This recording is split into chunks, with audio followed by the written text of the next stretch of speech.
kita kan belum dapat panggilan dari Bareskrim nih, masih menunggu, ya kan. Untuk langkah kita ke depan, ya kan sebenarnya kita dari tim kuasa hukum ini lagi ngerangkum dulu untuk mendaftarkan gugatan. Ya mudah-mudahan sih dalam minggu ini, entah hari Rabu ataupun minggu depan ataupun awal bulan nanti gitu. Ya. Kamera maksudnya? Ya. Kalau bisa hari Rabu ini, kalau nggak minggu depan, itu sih. Tapi kalau untuk laporan kepolisian sampai saat ini kita belum ada panggilan. Gitu. Mungkin isi dari gugatannya apa-apa aja sih bang, inti-intinya bang? Nantilah, panjang soalnya. Kalau namanya gugatan perdata nggak bisa dijelasin di sini. Bisa 3 hari 3 malam nanti kita jelasin. Itu aja. Ketika nantinya akan mengajukan gugatan perdata, apa aja bang? Mungkin bukti yang nantinya dicatatkan ke pengadilan? Ya pasti ada lah bukti-bukti, ada semua yang kita siapkan lah, itu teknis itu kan, strategi kita itu nggak perlu kita bicarakan. Nanti ada waktunya kalau kita sudah mendaftarkan tersebut, pasti kita akan undang rekan-rekan media lagi untuk lebih detailnya seperti apa. Gitu. Pastikan juga nanti karena ini jadi konsumsi publik kan pasti akan terbuka semuanya, kapan jadwal sidangnya, kapan ininya semua. Gitu. Berarti akan membawa saksi ahli juga bang? Pastilah kalau itu. Di bagian apa bang? Hah? Saksi ahli di bagian apa? Di bidang apa? Ya pasti di keperdataan semua, pasti kita akan siapkan semua dari mulai bukti ataupun ahli. Berarti gugatan itu akan ditujukan ke RK bang? Ya iya. Oke bang, ini kan abang mengajukan gugatan keperdataan. Berarti kan istilahnya bisa dibilang ganti rugi lah ya bang ya. Nah ini ada yang mengatakan kalau pengajuan gugatan keperdataan itu cukup alot dan cukup punya bukti-bukti yang benar-benar konkret, contohnya kayak surat menikah atau hal lain, emang ada database-nya antara hubungan, memang ada hubungan gitu. Ini gimana, mungkin dari Lisa sendiri udah memilikinya, kan bisa diketahui kalau hubungan Lisa dan RK itu tidak ada pernikahan dan tidak sah, bisa dibilang. Yang gimana kalian bang? tahu kan itu yang umum. Gugatan perdata itu panjang. Nggak perlu saya jabarkan itu. Teknis itu. Nanti tahu duluan dong apa yang mau kita gugat. Iya kan, maksudnya kebanyakan Yang banyak jelas yang mengatakan ada seperti gugatan itu. perdata itu adalah untuk pembelaan hak-haknya LM dan anaknya. Udah, itu aja. Berarti abang yakin ya ke depannya keperdataan ini bisa dimenangkan oleh LM? Kalau yakin masalah itu kan teknis, belum berjalan, belum kita daftarkan, belum mau tebak-tebakan aja, udah kayak dukun, ya kan? Itulah salahnya kadang, udah langsung yakin. Semua kita berjalan dengan keyakinan apa yang dikatakan oleh klien kami. Ya berjalan dengan itu. Kalau masalah nanti menang ataupun kayak gimana itu kan, yang penting kita upaya dulu, gitu. Nggak bisa kita tebak semua itu. Pendaftaran gugatan ini atas keinginan Lisa sendiri kah atau dari kuasa hukum? Di langkah hukum kita lah, pasti langkah hukum untuk pembelaan klien kita lah, gitu. Didaftarkan Ngapain ini udah viral ke depan terus kita nggak ngapa-ngapain ya kan? Itu bukan yang cuman gosip-gosip. Sebenarnya kan kayak ini aja saya udah bingung mau ngapain sebenarnya kan, kalau udah cerita kronologis sudah ini. Cuman ya perlu input yang baru ya kita kasih tahu. Nanti perkembangannya kita akan bicarakan lagi, itu aja. untuk pendaftarannya sendiri nanti akan melalui ikor kah atau Kalisa nanti akan datang langsung ke Bandung kah, seperti apa bang? Teknis itu panjang prosesnya. Gitu. Nggak bisa dijelaskan jabar-jabar kayak kuliah nanti. Aman itu, pokoknya nanti kalian update aja, pasti wartawan udah lebih tahu, nanti pasti akan lebih update lebih panjang. Oke bang, iya, Don.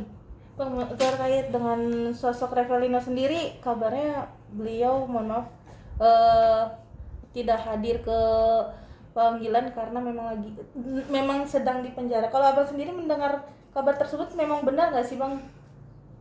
Apa tuh? Revelino. Iya. Kabarnya kan tidak kemarin kan. Kalau proses kepolisian kita hargai proses kepolisian. Tekniknya masalah gimana itu udah menjadi urusan polisi. Kamera bang. Gitu loh.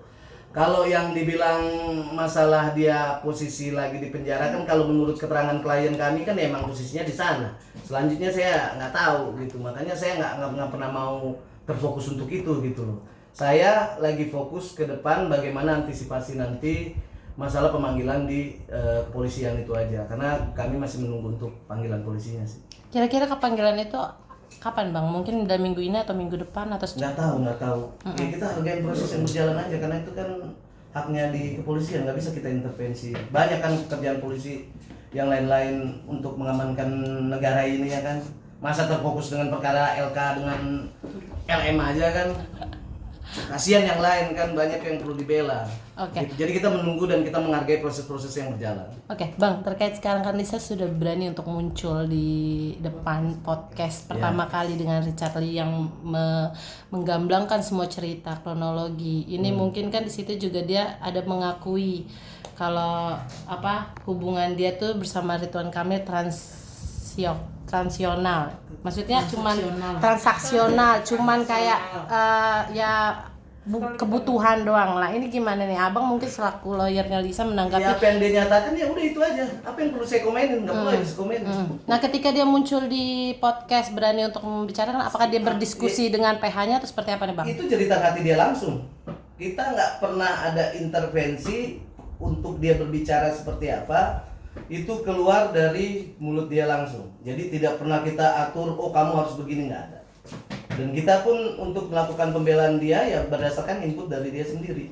Karena kan kejadian ini kan yang tahu tuh hanya LM dan RK dan Tuhan gitu. Jadi kita hanya sebatas cerita doang dan sebatas bukti yang ada, yaitu yang kita harus uji dan kita pahamin gitu. Kalau yang lain-lain ya itu jeritan hatinya dia sendiri. Berarti kalau misalnya dia untuk berbicara di publik lagi tidak ada diskusi dengan PH apa ya Bang ya? Nggak pernah, kita nggak langsungnya kan kalian lihat waktu pas kemunculan dia pertama kali natural kan, sampai mic saya aja direbut. Ya kan itu jadinya natural. Kalau ada diatur kan pasti kelihatan gitu. Jadi kita nggak pernah intervensi klien kami gitu. Dia berbicara menurut pengalaman dan pengetahuan dia gitu. Oke, tapi ada yang bilang juga Bang di pemberitaan setelah dia muncul di podcast itu ternyata dalang dibalik kasus ini terkuaknya adalah salah satu suaminya yang sekarang yang mendorong dia untuk mengatakan semua speak up kalau itu anaknya Ridwan Kamil, suaminya ini, biar mendapatkan mungkin ya uang atau seperti apa. Mungkin Abang mengetahui nggak sih sebagai PH-nya? Nggak pernah bicara itu. Karena memang itu dari siapa itu? Lisanya mengatakan suaminya mensupport semua. Kalau mensupport masalah dia ini, suaminya itu tidak mau ikut campur. Tapi karena sebagai suaminya dia support sebagai ini aja, keluarga ya, untuk bikin dia tambah semangat gitu. Kalau yang lain-lain yang diarahkan nggak ada itu. Jangan ditambah-tambahin lah, kayak gitu, kasihan dia. Itu dari berita Bang, saya bukan saya yang nambahin. Itu jangan berita ditambah-tambahin, jangan terlalu saya dipojokkan Kan gitu. pemberitaan kan kayak ini, seolah-olah tuh suaminya Lisa nih yang mendorong Lisa untuk Nggak ada, speak nggak. up kalau mengaku kalau itu anaknya RK gitu. Nggak ada. Cuan. Suaminya cuman bilang ya udah itu urusan kamu pribadi gitu. Orang suaminya aja nggak pernah kelihatan kan. Tapi sampai sekarang masih sama, Masih satu rumah, nggak ada masalah. Gitu. Oh berarti kalau misalkan sempat dilaporkan ya oleh pihak RK nih, mungkin dari pihak Lisa sendiri akan melaporkan nggak? Nggak perlu. Akan melaporkan. Nggak perlu pihak kita buka RK. laporan lagi. Kasihan kebanyakan nanti kerjaan polisi kalau kita buka laporan tandingan kan.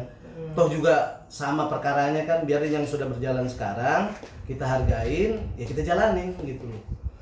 Ngapain menuhin laporan gitu, masih banyak kan perkara yang harus dipikirkan lain untuk di kepolisian gitu. Jadi kita terfokus yang ini aja yang sudah dilakukan oleh pihak RK itu aja. Langkah hukum kita ya cuman keperdataan nanti. Tapi Bang, ini ada yang baru lagi di berita, katanya akte dari anaknya Lisa itu disebutkan nama ayahnya adalah ajudan RK. Ini Abang menanggapi seperti apa nih dari PH-nya Lisa? Teknis itu nanti aja. Tapi itu benar memang adanya. Apa? Memang benar adanya Lisa Kalau menurut- mengajukan nama Kalau ayahnya. menurut klien kami ya. Gitu. Cuman kan nanti itu bisa diuji nanti. Kenapa nih Bang alasannya dia memasukkan nama ajudan RK? Nggak tahu. Karena itu kan menurut dari klien kami gitu. Masalah itu pribadinya dia kan udah saya bilang. Permasalahan ini hanya Lisa dengan RK sendiri yang mengalami, dan bagaimana nanti akan terbuka lebarnya dan terang ketika sudah berjalannya penyidikan di kepolisian. Gitu. Oke, Bang, ini Kalau kan sekarang kan masih banyak tebak-tebakan, Iya. banyak tokoh karakter baru yang dulu mungkin teman curhatnya si LM ini akan terus terbuka sana sini, ya nggak tahu lah temanya apa, ya biarin aja. Saya cuma menguatkan dia, udah nggak usah dipikirin gitu. Cukup, biasa itu. cukup ada rasa ketakutan nggak sih Bang belakangan ini mungkin setelah kemunculan dia pertama kali di preskon, lalu ada laporan RK, lalu Ayu Aulia juga melaporkan gitu. Nah saat ini kondisi Lisa ini cukup ada pressure dan ketakutan nggak sih untuk membuka kata-kata lagi dengan lantang seperti sebelumnya? Ya kalau masalah ketakutan pastilah. Namanya manusia nggak ada takutnya bohong lah. Semua manusia pasti ada takutnya gitu. Tapi yang jelas dia udah siap lahir batin untuk menghadapi semuanya. Sudah dia udah siap menerima konsekuensi semua gitu. Dan kita juga menguatin ya kalau selama kamu benar ya sejengkal pun kita nggak mundur, itu aja. Kalau misalnya di tengah-tengah dapat ada kebohongan, gimana Bang? Ya itu kan udah konsekuensi dia. Apakah tim kuasa hukum akan meninggalkan Lisa? Yang jelas kita akan tetap membela hak-haknya dia. Walaupun di tengah jalan ada kebohongan. Mau apapun nanti yang terjadi, kita akan tetap membela dia ke depan untuk hak-haknya dia. Gitu. Bang, berarti dengan adanya Revalino ini tidak menghalangi proses hukum, Bang? Nggak ada. Walaupun dia mengaku sebagai ayah dari, misalnya dia mengaku ayah biologis dari anak yang sedang di Nggak ada berpengaruh itu, nggak ada pengaruh. Kita nggak fokus di situ, kita fokus perkara awal masalah LM dan RK. Gitu. Oke? Tes Udah? DNA sendiri akan dilakukan nggak sih Bang? Nanti itu kan ada mungkin- proses proseduralnya semua. Sekarang kan sedang berjalan di kepolisian. Ya nanti ya ikutin aja lah. Kalau misalnya mau lebih cepat kan kenapa nggak dari awal ada kesepakatan mereka berdua. Kalau misalnya bisa berjalan itu kan habis perkara ini, nggak terlalu sampai kemana-mana ke planet Mars ini ramenya. Ngapain lagi itu dibahas ya kan? Karena nggak maunya jalan dengan proses hukum ya kita jalanin lah, itu aja. berarti Revalino juga akan diikutsertakan untuk tes. Nggak ada hitungan itu biarin aja itu urusan dia pribadi. Yang jelas kita terfokus dengan perkara awal pada saat saya penadanan kuasa antara RK dengan LM, udah itu aja. Tapi jika dari Kalau pihak yang lain-lain ada itu urusan dia lah. Tapi jika dari pihak Revalino juga mengajukan untuk tes DNA Sukanya dia, nggak ada kapasitas kita untuk berpikir ke situ. dan Udah, itu terbukti aja. gimana Bang? Terserah dia. Pokoknya fokusnya kita itu adalah masalah LM dan RK. Jangan kalian tanya-tanya itu lagi Tapi kan terus. sebagian masyarakat setelah mendengar one preskon dari pihaknya Revalino kan memang kayak dari bulan banyak yang kayak pas banget dengan bulan dimana Revalino dan si Lisa ini berbanding dengan sama Pak RK. Karena- berjarak cuma 2 bulan, Bang. Karena ini udah jadi konsumsi publik, konsumsi umum, semua bisa berpendapat, semua bisa menerka-nerka, ya kan? Itu sah-sah aja menurut saya. Kalau berbicara itu kan ada ahlinya kedokteran nanti seperti apa. Jadi kita nggak mau ambil pusing di situ. Kita fokus nanti persiapan perlindungan untuk klien kader.